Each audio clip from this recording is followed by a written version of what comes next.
Welcome to Invisible Strings, where we tug at the little threads that hold our lives together. From mental health and relationships to marriage, motherhood, and all the beautiful chaos in between. I'm Katie, your guide to navigating life's tangled web, one string at a time. Think of this as your weekly dose of insight, sprinkled with a bit of laughter, some heartfelt chats, and maybe even a happy tear or two. So, whether you're juggling a million things or you just need a break, let's untangle life together, because those invisible strings, they're what keep us connected. This is Invisible Strings. Let's get started. Welcome back to Invisible Strings. I'm so excited to be here, and I hope you are. This is episode number 7, and it's going to be a good one. I hope that everyone enjoyed Jules last week. I have heard from a lot of people, and it was a hit. And I'm so happy and grateful that she was open to coming on the show. It is scary sometimes, even though these are pre recorded and they're not live and we can edit them, they're still, you're being a little bit vulnerable. And while I am totally good with doing that most of the time, I know a lot of people are not. So I really appreciate anyone that comes on and talks about their story. And I hope you realize that your story can really just be a lifeline for someone going through hard things. And I'm just so grateful for everyone that comes on and is vulnerable and tells their story. And I'm grateful that people tune in and listen. And I hope that it's been helpful for you. So this week, we're going to talk about the burnout culture, really just decisions that don't necessarily make sense, decisions that you make when you start feeling this nudge. For me, it's God. For other people, it's other things. I felt this enormous nudge. It didn't start enormous. It actually started quite small, but God was really poking at me for a good 11 months before I was obedient and listened to what he was saying to me. And that is what I want to talk about today. It's just this struggle that most of us go through with this go, go, go mentality. Do more, make more, vacation more. And it's exhausting. So if you're feeling overwhelmed, if you're feeling exhausted, or you feel like you're just giving out more than you are getting, this episode is for you. We're going to talk about the burnout culture that's so deeply ingrained in our lives. And I'm going to share a personal story about how God really moved in my life over the last 11 months. Sometimes when we feel burned out, we're waiting for this big, loud call to change, but often it's in the subtle whispers that we find the clarity that we need. And it's not easy. Well, it's not always easy to act on it, especially when you're not sure where it's coming from, and especially when it doesn't make sense. It doesn't make sense to leave your job. It doesn't make sense to sell your house. It doesn't make sense to move out of the state. But I know that so many of you feel a calling. I know so many of you feel the nudges. I know so many of you hear from God. And it's really important to listen, have discernment, and then act on it.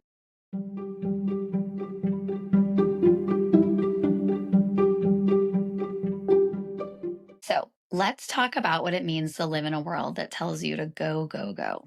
For me, I was constantly in motion, like since I was 5 years old, my mom will tell you, just pushing myself for more, more, more.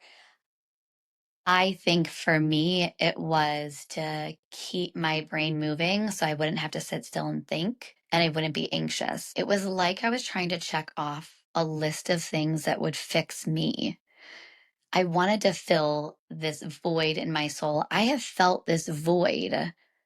I remember feeling it when I was a little girl. Just something was missing. And I guess I was always trying to fill it. Fill it with friends, fill it with stuff, trips, money, status, anything.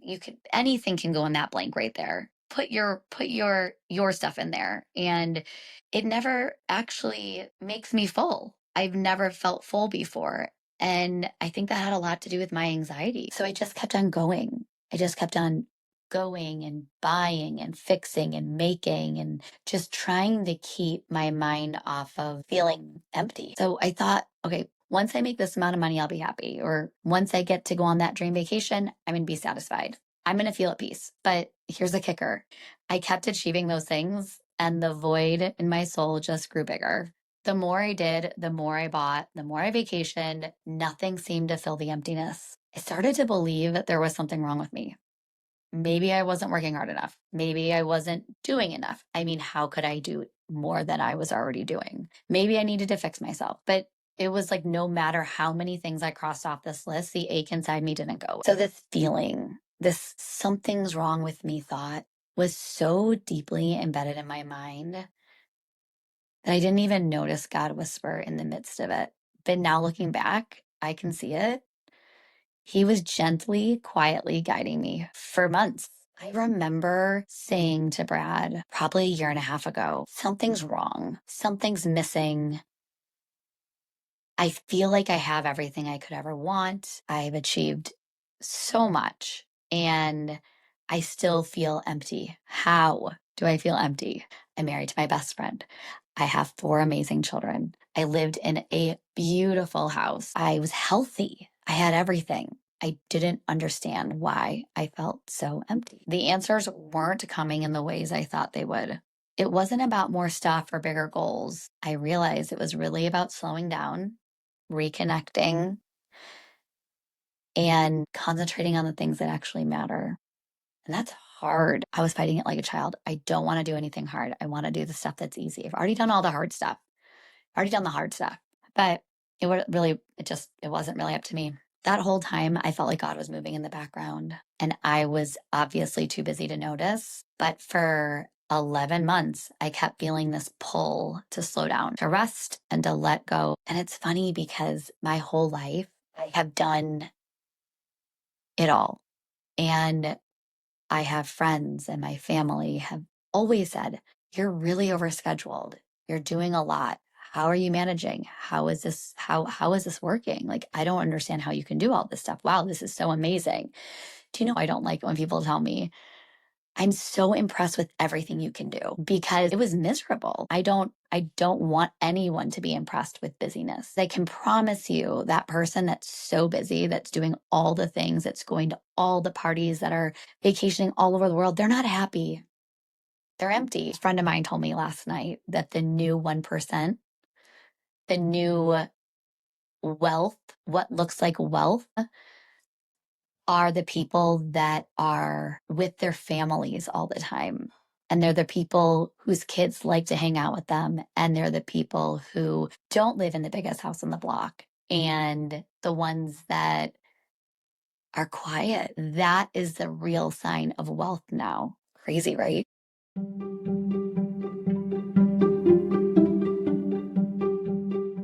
He was saying, "You're running on empty, and I need you to stop before you run into a wall." I remember telling Brad that I was done with the stuff. I didn't like my home. It was a beautiful home. It wasn't comfortable. I don't know how else to explain that. It's crazy to me because that's all I wanted. I went from like an 1,100 square foot house in Chicago to a 5,000 square foot house in North Carolina, and it was too much space. And I couldn't wrap my head around it. I just kept feeling it though. I kept feeling like this is too much. We don't need all these rooms. We don't need all this furniture. I don't want to clean all these floors. I want to spend time with my family. I want to spend time with my friends. I want to spend time with God. And all this other stuff is making it really hard to be able to enjoy any of that.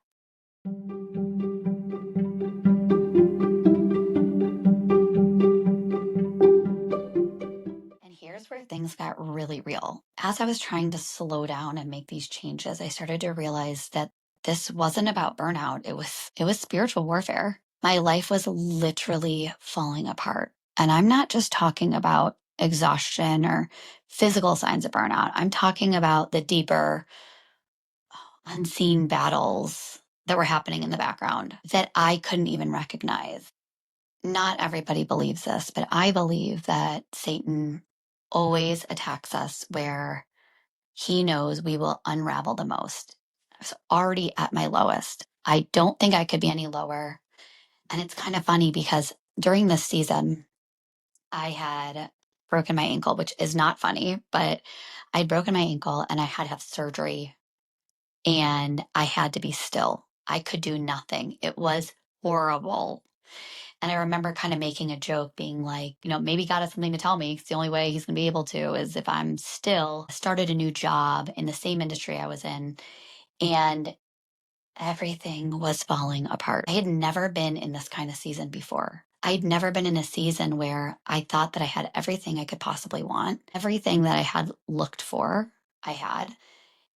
And I was incredibly unhappy. I was unhappy with my job. I was unhappy with my home. I was unhappy with my relationships. And I felt like in that time, the thing that unraveled me the most was my marriage. I've never felt like that was a problem before. But with Brad dealing with some mental health issues for himself and with me dealing with my own, we were not connecting at all.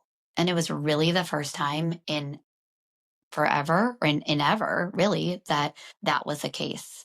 And it's kind of like when you're at your lowest, like he was at his lowest, I was at my lowest. And then like, how would our marriage survive this? Brad and I have always been very strong. We've always been on the same page. We feel the same about mostly everything: parenting, politics, um, jobs. Just we've always seen eye to eye. And this just felt incredibly disconnected. I was irritable, I was distant, and I was absolutely emotionally unstable. And I really felt like the enemy was using all of this to drive a wedge between us even deeper. I felt like if we didn't make some serious changes, we were going to go down a road that would be really hard to come back from. When I say we would go down a road that would be hard to come back from, I'm not talking about things that were tangible. I'm not talking about affairs. I'm not talking about drugs or alcohol or pornography. I'm just talking about on a soul level, on our level of connection, which to me is so much deeper than anything else. And I just, in that moment, I knew that we needed to do something different. Brad has always been strong, and we've been stretched thin before many times, but this just felt like it was on a deeper level.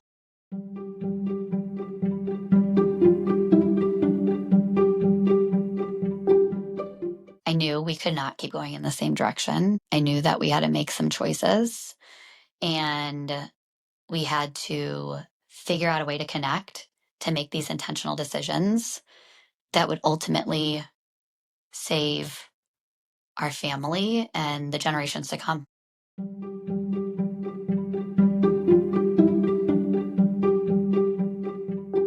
So when you hear about what happened in the amount of time that it happened, it's not going to make any sense to you.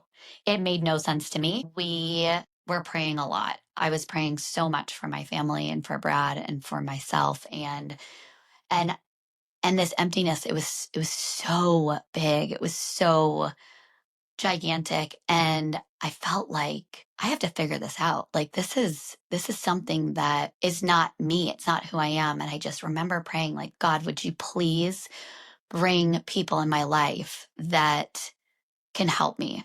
I can't do this by myself. We can't do this by ourselves. We need somebody. We need people. We need a community. And it was almost instantaneous. He answered those prayers so quickly. Like he was not messing around. It was almost like, I've been waiting for this. Thank you so much. A couple of days later, I met Jules. And I don't think anything's a coincidence. And I love to watch how he weaves this tapestry together of people. And it's happening in the background and we don't always necessarily see it. And it's incredible. So you're probably thinking, what were these big changes that you made? What did you do that changed the whole trajectory of your life? Well, I had been talking to Brad and crying a lot about how much I did not enjoy my job anymore and how I really felt that a 9 to 5 corporate job was not where it was for me anymore. And I needed to be with my kids.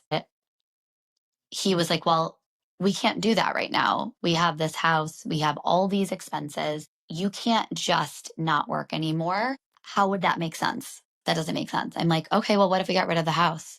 And he was like, what? I'm like, yeah, it's a house. Who cares? And it took him a couple days to maybe a couple weeks really to let that digest a little bit. And I would point things out like, listen, the girls had me all the time. I had my own photography business. I was able to be home with them and be there for pickup, drop off, if they need to come home from school. And I didn't have this extra layer of work. And honestly, you guys, and I know so many people love working and that's great. That's amazing. Or they have to work. Uh, and that's fine. But for me, I felt like I can't do all these things. Nothing is getting the best part of me. Work is not, my kids are not, my husband's not, my friends are not. And I couldn't put myself into anything 100%. And it was awful. So when Brad wrapped his head around the fact that we were going to sell our house after buying it 3 years previously, he was like, okay, cool. Will we sell our house? Where are we going to go? There's nothing available. There's nothing here. And I'm like, I don't know. I don't know what we're gonna do. Maybe the house doesn't even sell. Let's just figure it out. So I call my girlfriend up and I'm like, we gotta sell the house. She was like, what are you talking about? I hadn't shared this with anyone. We are gonna sell the house. I'm quitting my job or selling the house. Okay. She got on the market really quickly. It went after the first day, over asking, and it was it. Done. Like very easy, very obvious, and it went for more than we were hoping for. So, and it went quickly. So we ended up renting back in our old neighborhood that our boys love being in because all of their friends are here and they're able to ride their bikes and their scooters everywhere. And they could not be more happy. Check. That was the right decision. I remember moving in here and it's much smaller. It's not small, but it's just much smaller than what we were used to. Less rooms. Exactly what I was saying. Like, the other house was amazing. It was huge, but it was big. It didn't feel like at home. It didn't feel cozy. It didn't feel warm. You didn't feel like you could snuggle up on the couch. The ceilings were so tall. There were so many rooms. There was 3 floors. This house is not. It's small. There's not a lot of rooms and it forces you to be together. And I remember moving in and the kids being like, Mom and Dad, thanks so much for getting this house. It's so cozy. It feels like a home. And my heart was so happy. I knew that the stuff didn't matter to them. They didn't care. They could care less about it. They wanted the connection, which is what we all want. We all want the connection.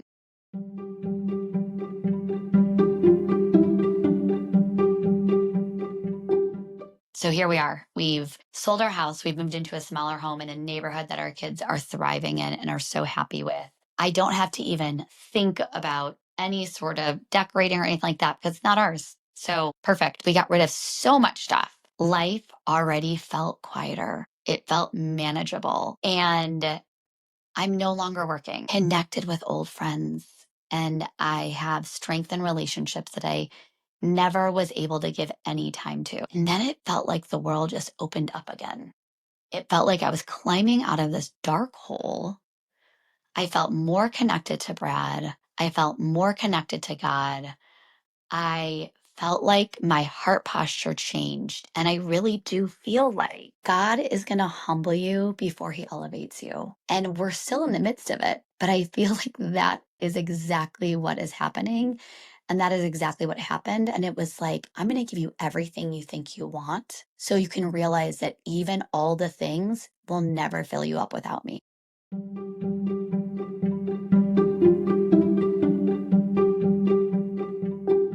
Your character has to match your calling. So If you're listening right now and you're feeling like you're in the same place, or you've been in a place like this where everything around you is telling you to keep going, keep hustling, keep doing, keep vacationing, keep buying, I want to encourage you.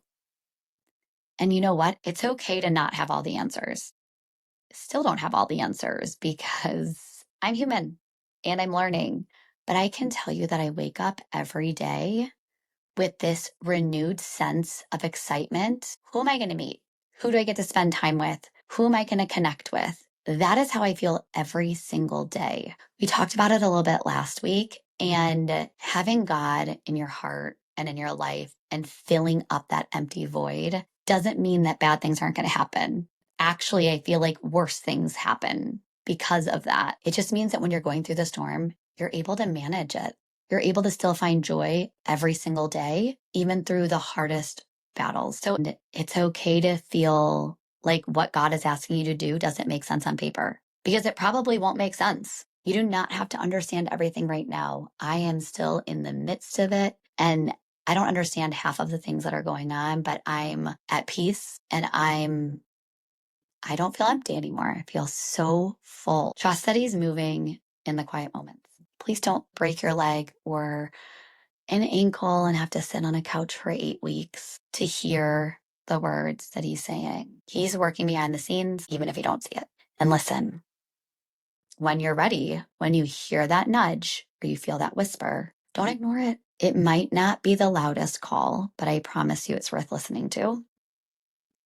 So here's what I want you to do after this episode. Sit in stillness for a moment. Ask yourself, what's that quiet nudge that I've been ignoring? And what would it look like if I take a step of obedience, even if it feels uncomfortable or uncertain?